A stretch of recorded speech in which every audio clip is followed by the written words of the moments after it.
Hello everyone, today we will cover hamming codes. तो hamming codes को explain करने के लिए I have taken an example कुछ इस तरह से होंगे। जो क्वेश्चंस आएंगे वो भी इसी तरीके से आएंगे। Encode a binary number word 11001 into the even parity Hamming codes. 11001 इस नंबर को, इस वर्ड को हमें एनकोड करना है by using Hamming code considering even parity. यहाँ पे इवन पैरिटी भी हो सकता है और ऑड पैरिटी भी हो सकता है, वो हमें आगे एक्सप्लेन कर दूंगी। अगर इवन पैरिटी और ऑड पैरिटी मैं आपको एक्सप्लेन कर चुकी हूँ, इन केस किसी को क्वेरी है इसमें तो आप कमेंट बॉक्स में अपना कमेंट डाल दीजिए, मैं इसकी भी वीडियो एक अपलोड कर दूंगी। तो इवन पैरिटी का यूज़ करते हुए हैमिंग कोड की हेल्प से 11001 नंबर को हमें एनकोड करना है। इससे हमें क्या पता होना चाहिए सबसे पहले कि नंबर ऑफ डेटा बिट्स कितनी है। Obviously number of data bits कितनी है 11001 1 2 3 4 5 5, तो स्मॉल एन यहाँ पे कितना है 5 है। ठीक है, दूसरा हमें पता होना चाहिए के नंबर ऑफ पैरिटी बिट कितनी है। नंबर ऑफ पैरिटी बिट कितनी है यानी कि इस नंबर को एनकोड करने के लिए हमें इस नंबर में कुछ पैरिटी बिट को ऐड करना पड़ेगा। अब वो कितनी पैरिटी बिट हम यहाँ पे ऐड करेंगे, वो कितनी है। ये 4 कहाँ से आया इसके लिए देखते हैं। हमारे पास एक फॉर्मूला होता है 2 raised to the power should be greater than equals to n plus 1 plus K. यहाँ पे n हमें पता है कितना है 5, 1 हमारा कांस्टेंट है, 5 प्लस 1 6 प्लस के। तो ये के की जो वैल्यू, ढंग से सुनना इसे, के की जो वैल्यू इस कंडीशन को सेटिस्फाई करती है वो वैल्यू होगी हमारी यहाँ पे नंबर ऑफ पैरिटी बिट्स की। ठीक है, जब के मैंने 1 लिया तो 2 raised to the power 2 should be greater than equals to 1 plus 6 7, तो ये हमारा सेटिस्फाई नहीं हुआ कि ये वाला नंबर 7 से बड़ा होना चाहिए क्रॉस। के इज इक्वल्स टू 2 पे भी ये सेटिस्फाई नहीं होगा। के इज इक्वल्स टू 3 पे एक बार देखते हैं। 2 raised by 3 should be greater than equals to 6 plus 3। ठीक है, 6 प्लस 3, तो यहाँ पे 8 should be greater than equals to 9, तो ये भी हमारा सेटिस्फाई नहीं हुआ। Now let's see for K is equals to 4। K is equals to 4 पे हम देखेंगे तो 2 raised to the power 4 should be greater than equals to 4 plus 6 plus 4, तो 16 should be greater than equals to 10। तो ये वाली कंडीशन हमारी meet हो गई है, ये इक्वेशन सेटिस्फाई हो गई है किस पे, जब के इज इक्वल्स टू 4 था। तो इसका मतलब यहाँ से हमें पता चल गया कि नंबर ऑफ पैरिटी बिट्स जो होंगी वो कितनी होंगी, 4 होंगी। राइट, अब हमारे पास नंबर ऑफ पैरिटी बिट 4 होंगी, बट इनकी पोजीशन क्या होगी, वो पैरिटी बिट इस डेटा में हम इंसर्ट करेंगे, बट कहाँ पे करेंगे, इससे पहले करेंगे, इससे बाद करेंगे। तो इसके लिए मैंने यहाँ पे लिखा है ये फर्स्ट पोजीशन पे, ये सेकंड पे, ये फोर्थ पे और ये 8th पे। अब ये पोजीशन कैसे आई है वो देख लेते हैं। हमारे पास जो नंबर ऑफ पैरिटी बिट होती है, जो फर्स्ट पैरिटी बिट होती है वो 2 raised to the power n position पे होती है। तो पहले हम 0 2 raised to the power n पे होती है, जहाँ पे हम n is equals to put करेंगे 0 1 2 एंड सो ऑन। तो पहले फर्स्ट पैरिटी के लिए मैं n is equals to 0 put करूँगी तो 1, तो फर्स्ट पैरिटी जो आएगी वो फर्स्ट पोजीशन पे आएगी। राइट, सेकेंड पैरिटी बिट के लिए मैं n is equals to 1 put करूंगी, 2 raised to the power 1 is equals to 2, तो सेकेंड पैरिटी बिट जो आएगी वो सेकेंड पोजीशन पे आएगी। थर्ड पैरिटी बिट के लिए I will put n is equals to 2, 2 raised to the power 2 4, यानी कि ये फोर्थ पोजीशन पे आएगी, एंड फोर्थ पैरिटी जो आएगी वो 8th पोजीशन पे आएगी। यहाँ पे वैसे नंबर ऑफ पैरिटी बिट 4 हैं। इन केस अगर यहाँ पे नंबर ऑफ पैरिटी बिट 5 होती तो P5 को कैलकुलेट करने के लिए हम क्या करते, 2 raised to the power 4, तो वो 16th पोजीशन पे आती, तो यहाँ P 16th होता। Right, because we have number of parity bits 4, so I have told you कि P1 P2 P4 and 8 हमने ये 8 पोजीशंस किस तरीके से लिखी हैं, हमने ये एक्सप्लेन कर लिया है। तो अब देखो हमारे पास डेटा बिट्स जो है 5 है, उस डेटा बिट में हम पैरिटी बिट ऐड करेंगे कितनी, 4, तो टोटल डेटा एनकोड करने के बाद कितने बिट का बनेगा, 5 प्लस 4 9 बिट का। तो 9 पोजीशंस हमने यहाँ पे लिख लिए हैं, 1 2 3 4 5 6 7 8 9। अब हमें पता है पैरिटी बिट कौन कौन सी पोजीशन पे है, P1 पे, P2 पे, P4 पे एंड P8 पे। बाकी का बचे हुए बिट पे क्या है, डेटा है। डेटा कैसे है, D1 D2 D3 D4 and D5, correct. अब यहाँ पे देखो हमारे पास डेटा है, तो हम हमेशा D1 D2 D3 D4 D5 start करते हैं LSB पे। तो यहाँ पे P1 है हमारे पास, ये हम कैलकुलेट करेंगे, P2 कैलकुलेट करेंगे, D1 कितना है 1, राइट, D1 1, P4 की वैल्यू कैलकुलेट करनी है, D2 कितना है 0, D3 कितना है 0, D4 कितना है 1, P8 की वैल्यू हमें कैलकुलेट करनी है, एंड D5 कितना है 1। क्लियर। अब P1 की वैल्यू कैसे कैलकुलेट करनी है, P2 की कैसे कैलकुलेट करनी है, P3 की कैसे कैलकुलेट करनी है, P4 एंड P8 की कैसे कैलकुलेट करनी है। सी पोजिशंस हमने यहाँ लिखी हुई हैं, P1, P2, P3, P4, क्योंकि नंबर ऑफ पैरिटी बिट हमारे पास 4 हैं तो हम 5 नहीं लेंगे, हम 4 ही लेंगे। और क्वेश्चंस में भी मैक्सिमम 4 बिट तक ही, पैरिटी बिट तक ही आपका क्वेश्चन आता है, इससे ज़्यादा आता भी नहीं है। तो इसको हमें करने के लिए P1, P2, P3, P4 जैसे हम अपनी टेबल बनाते थे, 0 को हम लिखेंगे 0 1 0 1 0 1 0 1 0 1, इसको P2 को लिखेंगे 0 0 1 1 0 0 1 1 0 0 1 1 एंड सो ऑन। P3 को हमने 4 टाइम्स 0 4 टाइम्स 1, P4 को 8 टाइम्स 0 8 टाइम्स 1, राइट। वैसे हम इसको जो बाइनरी पोजिशंस में लिखते हैं, हम यहाँ पे P1, P2, P3, P4 भी लिख सकते हैं, तो अकॉर्डिंगली हमारे बाइनरी नंबर हो जाएंगे, ठीक है। तो P1, P2, P3, P4 को हमने यहाँ पे टेबुलर फॉर्म में ऐसे लिख लिया है। अब जो P1 पैरिटी है, इसकी वैल्यू कौन कौन सी पोजिशन सिलेक्ट करेंगी, P1 पैरिटी की वैल्यू कौन कौन सी पोजिशन डिसाइड करेंगी, जहाँ जहाँ पे इस कॉलम में 1 है, ठीक है, वो पोजीशंस इसकी वैल्यू डिसाइड करेंगी। तो P1 की वैल्यू कौन कौन सी पोजीशन डिसाइड करेंगी, इस कॉलम में 1 कहाँ पे है, फर्स्ट पोजीशन पे, थर्ड पे, फिफ्थ पे, सेवेंथ पे एंड नाइन्थ पे एंड सो ऑन। P2 की वैल्यू कौन कौन सी पोजीशन डिसाइड करेंगी, कौन कौन सी पोजीशन जिस इस कॉलम में जहाँ जहाँ पे 1 है, 2 3 6 7 10, 2 3 6 7 10 एंड सो ऑन।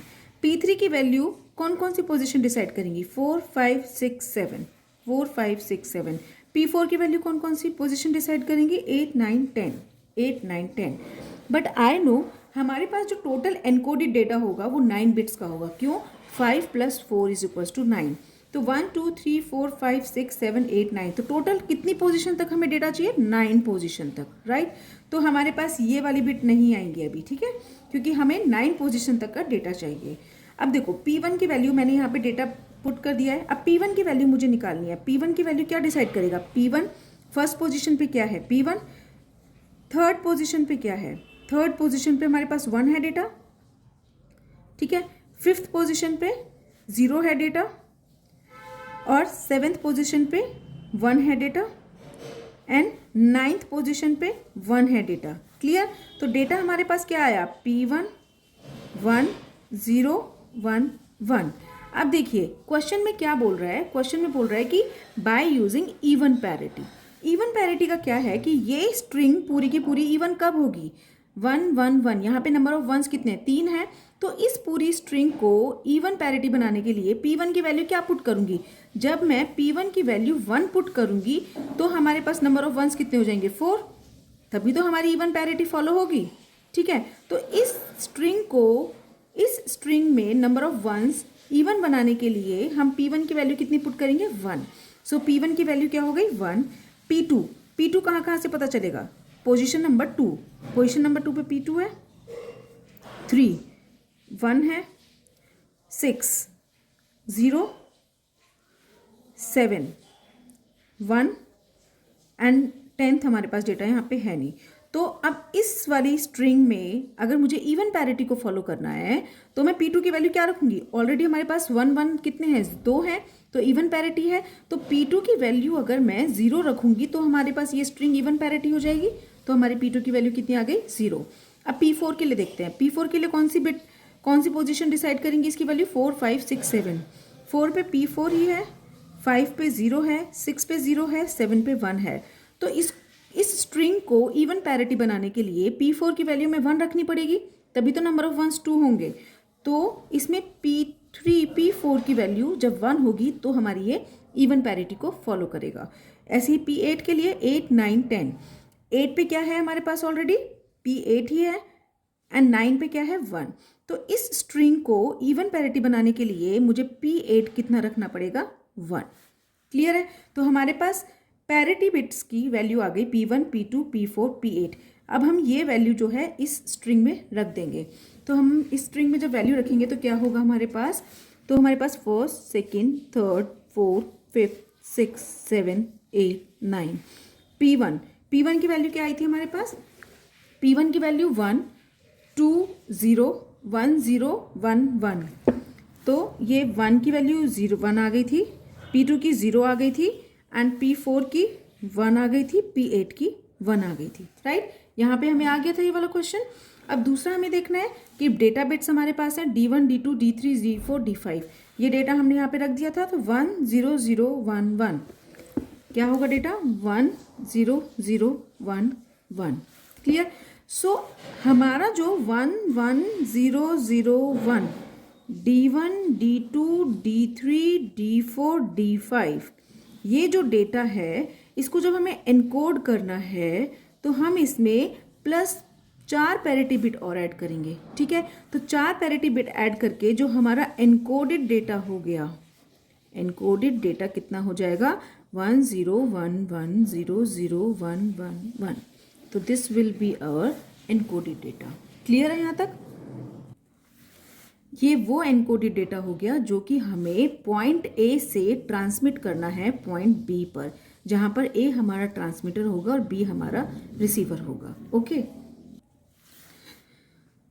अब हम देखते हैं कि ये डेटा हमने एनकोड किया और ए पॉइंट से बी पॉइंट की तरफ ट्रांसमिट कर दिया। ट्रांसमीटर पे हमारे पास डेटा है 1 0 1 1 0 0 1 1 1। ठीक है, ये वाला डेटा है। और रिसीवर साइड पे मान के चलो यहाँ बीच में चैनल पे हमारे पास एक बिट में क्या हो गया, एरर हो गया। और कौन सी बिट पे एरर हो गया, कौन सी पोजिशन में, सेकेंड पोजिशन पे एरर हो गया। तो सेकंड पोजीशन पे एरर हुआ तो यानी कि क्या है कि सेकंड पोजीशन पे जो 0 बिट थी वो 1 में चेंज हो गई। तो रिसीवर साइड पे जो डेटा रिसीव हुआ वो क्या रिसीव हुआ, 1, 0 की जगह 1 लिख देंगे, 1 1 1 1 0 0 1 1 1। और रिसीवर को पता चल गया कि ये डेटा हमारे पास रिसीव हुआ है जिसमें n इज इक्वल्स टू 5 है, k इज इक्वल्स टू 4 है और वो फॉलो कर रहा है पैरिटी बिट को। पैरिटी कौन सी, इवन पैरिटी को फॉलो कर रहा है। ये सारी इंफॉर्मेशन ट्रांसमीटर इसको दे देगा। राइट, ट्रांसमीटर इसको बता देगा कि n इसमें डेटा जो है हमारा 5 बिट का है, पैरिटी बिट 4 है और पैरिटी जो है वो इवन पैरिटी है। तो पैरिटी बिट 4 है तो वो फॉर्मूले से पता चल जाएगा उसको फर्स्ट, सेकंड, फोर्थ और 8th पोजीशन पे पैरिटी बिट है और उसको पहले से ही पता होगा कि ये वाली पोजीशंस जो है ये इस पैरिटी का पता लगाती है, ये पोजीशन इस पैरिटी का, ये पोजीशन इस पैरिटी का एंड सो ऑन। अब रिसीवर इस डेटा को चेक करेगा P1 के लिए। P1 किस किस पोजीशन का पता लगा रही है, P1 की जो वैल्यू है वो कौन कौन सी पोजीशन पता लगा रही है, 1 3 5 7 9। ठीक है, तो 1 पे क्या है 1, 3 पे 1, 5 पे 0, 7 पे 1 एंड 9 पे 1। तो ये हमने यहाँ पे लिख लिया। तो क्योंकि अब ये स्ट्रिंग चेक करेगा क्या ये इवन पैरिटी को फॉलो कर रही है, यस ये इवन पैरिटी को फॉलो कर रही है। तो इवन पैरिटी को क्योंकि ये फॉलो कर रही है तो यहाँ पे कोई एरर नहीं है, कोई एरर नहीं है तो ये P1 की वैल्यू को 0 सेट कर देगा। जहाँ पे कोई भी एरर नहीं है वहाँ पे P1 की वैल्यू को 0 सेट कर देगा। अब P2 को चेक करेगा तो P2 की पोजीशन, कौन कौन सी पोजीशन P2 की वैल्यू डिसाइड करती है, 2 3 6 7। तो 2 पे 1 है, 3 पे 1 है, 6 पे 0 है, 7 पे 1 है। अब यहाँ पे देखो इवन पैरिटी को फॉलो कर रहे हैं हम, बट ये ऑड पैरिटी हो गई, यानी कि 1 2 3 नंबर ऑफ वंस कितने हैं, 3 है, तो it is following odd parity. तो जहाँ पे अब इसमें यानी कि कहीं ना कहीं इन किसी पोजीशन में से एरर है, जिसमें एरर है उसमें आप पैरिटी की वैल्यू को 1 सिलेक्ट कर लो। ठीक है, जिसमें एरर नहीं है वहाँ पे आप पैरिटी की वैल्यू को 0 सिलेक्ट कर लो। यहाँ पे एरर है तो इसमें पैरिटी की वैल्यू को 1 सिलेक्ट कर दिया। अब P4 को देखते हैं, P4 की कौन कौन सी पोजीशंस वैल्यू डिसाइड करती हैं, 4 5 6 7। तो 4 पे 5 पे 6 पे 7 पे 1 0 0 1 1 0 0 1, ये भी इवन पैरिटी है। यहाँ पे भी किसी पोजीशन में कोई एरर नहीं है तो हम P4 को क्या ले लेंगे, 0 ले लेंगे। अगर एरर नहीं है तो we will take it as 0। P8 कौन कौन सी पोजीशन डिसाइड करती है, 8 एंड 9।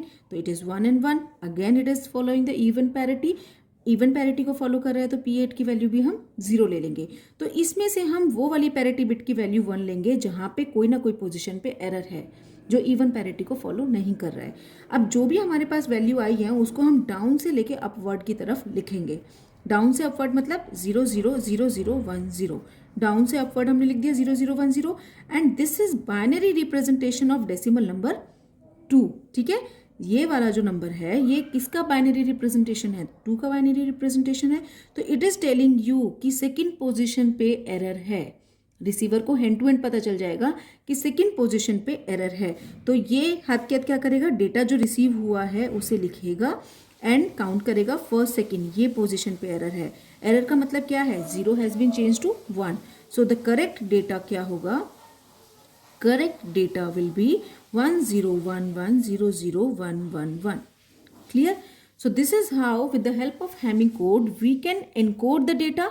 एनकोड हमने इस तरह से करके भेज दिया था, एंड साथ साथ हम क्या कर सकते हैं, रिसीवर साइड पे हम डेटा को करेक्ट भी कर सकते हैं। हम एरर को देख भी सकते हैं कि क्या डेटा में कोई एरर है।